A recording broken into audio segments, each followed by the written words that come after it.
मेरा नाम फरहाना इम्तियाज़ है और मैं आरवनी बिजबिहारा से ताल्लुक़ रखती हूँ। अगर मेरी फ़ैमिली की बात की जाए तो मेरा फ़ैमिली बैकग्राउंड ये है कि 3 साल पहले मेरे अब्बू गुज़र गए due to cardiac arrest, and उसके बाद हमारी सारी ज़िम्मेदारी हमारी अम्मी ने उठाई। हम 3 भाई-बहन हैं, मेरा जो बड़ा भाई है वो नीट में है और मेरी एक छोटी बहन है। लेकिन अम्मी ने कभी हिम्मत नहीं हारी, उन्होंने हमेशा सब्र से काम लिया और इंशाल्लाह आज उसका फल इन्हें मिल रहा है मेरी सूरत में। मैं थैंकफुल हूँ अपनी अम्मी का सबसे पहले, क्योंकि मतलब इन्होंने जो हमारे लिए किया वो और कोई नहीं कर सकता। इन्होंने जितना सब्र किया है, इन्होंने जितना हमें एनकरेज किया है, कभी हमारा साथ नहीं छोड़ा, ये उसी का फल है। उसके बाद सबसे ज़्यादा जिनने हमें सपोर्ट किया है वो हमारे टीचर्स हैं, जो कि MMI यानी मेंटर्स मॉडर्न इंस्टीट्यूट आरवनी है, उनकी फैकल्टी, उनको मैं सबसे ज़्यादा शुक्र अदा करती हूँ, क्योंकि उनकी वजह से जो भी मैं अगर आज मैं उनके बारे में बोल रही हूँ, अगर आज मैं आपके सामने बात कर रही हूँ, तो ये सिर्फ उनकी वजह से है कि मैं आज इस मुकाम तक पहुँची हूँ, उनकी वजह से।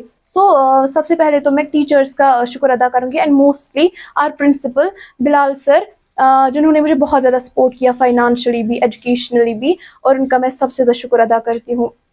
उसके बाद जो एक स्कॉलरशिप मिलती है KEI की तरफ से, उनका भी मैं बहुत ज़्यादा शुक्र अदा करती हूँ, क्योंकि उन्होंने हमें फाइनेंशियली ही नहीं सिर्फ, बल्कि एजुकेशनली भी उन्होंने हमें बहुत ज़्यादा सपोर्ट किया।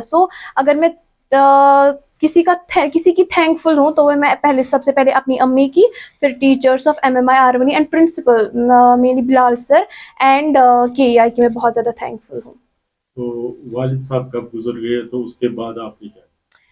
मेरे वालिद साहब 3 साल पहले जब मैं 8th में थी उस टाइम वो गुज़र गए, और उसके बाद डिप्रेशन हर किसी को होता है, हर कोई डिप्रेशन से गुजरता है। थोड़ी सी मतलब चोट लग जाती है इंसान को, तो मतलब जीने का वो मकसद ही जैसे छूट जाता है। लेकिन मैं बस एक बात बोलूँगी कि जीने का मकसद कभी नहीं छोड़ना है। ज़िंदगी तो मतलब बनी ही इससे है कि हार्डशिप्स आनी है, जानी है, तो हमें वहाँ पर रुकना नहीं है। हार्डशिप्स आएंगी, आप उनका डट के मुकाबला करोगे, एंड इंशाल्लाह आप उनको मात दे जाओगे, और ऐसी मात दोगे कि आप दुनिया में जाने जाओगे। इंशाल्लाह ऐसा ही होगा अगर आप डट कर सामना करोगे इन मुश्किलात का। तो फिर किसने सपोर्ट किया? मेरी अम्मी ने बहुत ज़्यादा सपोर्ट किया। जब हमारे अब्बू गुजर गए तो अम्मी मतलब एक आंगनवाड़ी वर्कर है, और उनकी 5,000 की तनख्वाह है, लेकिन तीनों बच्चों को नहीं पढ़ा पाती, इसलिए फिर हमें मामू और नानी हाल वालों ने मदद की बहुत ज़्यादा। इन्होंने हमें एक भाग रखा जिसकी वजह से पैसे आते हैं सालाना, और हमारी अम्मी फिर उसी से हमें पढ़ा पाती हैं। क्या मैसेज है आप? मैं बस इतनी मैसेज दूंगी कि कभी भी हिम्मत मत हारो।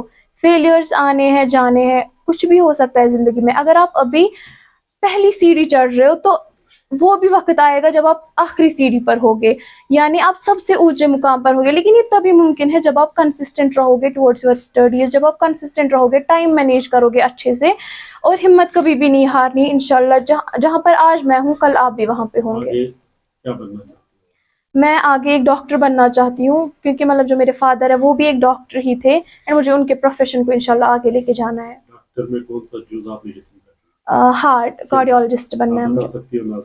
जी, मेरे अब्बू को हार्ट अटैक आया था, एंड मुझे तब से बहुत ज़्यादा मतलब ये हार्ट की तरफ अट्रैक्शन हुई कि मैं हार्ट को जानूँ, हार्ट अटैक्स होते क्यों हैं, इनका रीज़न क्या है। और मुझे मैं ईगरली वेट कर रही हूँ कि मैं उस स्टेज पे पहुँचूँ जब मैं एक कार्डियोलॉजिस्ट बनूँ। मैं हार्ट के मुतालिक बहुत ज़्यादा जानना चाहती हूँ। तो ओवरऑल उनके लिए मैसेज, जिनको इस तरह की मुसीबत आती है? उनके लिए मैं बस इतना बोलूँगी कि अगर ज़िंदगी में मुश्किलात आई है, कोई गुज़र गया, तो जो लाइफ की जर्नी है एंड नहीं है वो, आप तो वहाँ से स्टार्ट कर रहे हो।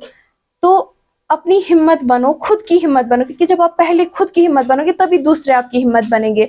आप खुद को दिलासा दो, दूसरों को दिलासा दो, घर वालों को दिलासा दो, एंड इसी दिलासे की वजह से लेटर ऑन आप बहुत ऊंचा मुकाम पाओगे इंशाल्लाह। आज बहुत सारे ऐसे बच्चे हैं जो मोबाइल का गलत इस्तेमाल भी करते हैं, लेकिन पढ़ाई के लिए भी इस्तेमाल करते हैं, और बेहयाई और आवारागर्दी भी बहुत ज़्यादा है। इस हवाले से नाज़रीन को बुराइयां हमेशा से ही मतलब सोसाइटी में हमेशा से ही थी, लेकिन हमें क्या करना है, एक मुसलमान होने के मतलब एक मुसलमान है हम, तो हमें क्या करना है, हमें इन बुराइयों से दूर रहना है। इंसान फरिश्ता नहीं है कि हमेशा बुराइयों से दूर रहे। मे भी कभी कभार होता है कि हाँ ठीक है, हम वो गलत काम कर ले, हम ये गलत काम करें, लेकिन गलत रास्ते पे नहीं जाना है। जितना आप हमेशा कोशिश करें कि हमेशा अच्छे रास्ते पे चले। एंड रही बात मोबाइल फोन्स की, तो मोबाइल फ़ोन एक अच्छी चीज़ भी है और बुरी चीज़ भी, अभी इंसान तक है कि वो कैसे उसका यूज़ करता है। अगर एक इंसान अच्छे वे में एक फ़ोन यूज़ करता है, जैसे कि हर दिन लेक्चर्स सुनेगा, लेक्चर्स नहीं तो कोई मोटिवेशनल स्पीच या जो स्पीकर्स होते हैं उनकी कोई स्पीच सुन ले जिसकी वजह से उनको मोटिवेशन मिल जाए, और उसी मोटिवेशन की बिना पर एक इंसान पढ़ भी सकता है, क्योंकि कभी कभार जो मतलब खुद की मोटिवेशन होती है वो तभी एक्टिवेट होती है जब दूसरा मोटिवेट करता है। तो मे बी आप वो फ़ोन यूज़ कर सकते हैं वो मोटिवेट कर खुद को मोटिवेट करने के लिए। तो मैं बस इतना बोलूँगी कि फ़ोन का मतलब अच्छे से इस्तेमाल करना चाहिए, लेक्चर्स सुनने चाहिए, जैसे कि हम आजकल बहुत सारे मतलब ऑनलाइन प्लेटफॉर्म्स है जहाँ पे बच्चे पढ़ते हैं, नीट क्रैक करते हैं। तो आप ये मत बोलो कि हमें मौका नहीं मिला पढ़ने का, ये नहीं मिला, क्योंकि ऑनलाइन भी सब कुछ है और बहुत ज़्यादा इजीली अवेलेबल है हमारे घरों में। तो अच्छे से पढ़िए, और फ़ोन से भी पढ़ सकते हैं, ऑफलाइन भी पढ़ सकते हैं, अब जहाँ पर आपको अच्छा लगे, लेकिन फ़ोन का हमेशा अच्छा इस्तेमाल करें। आपका बहुत बहुत शुक्रिया। Thank you so much.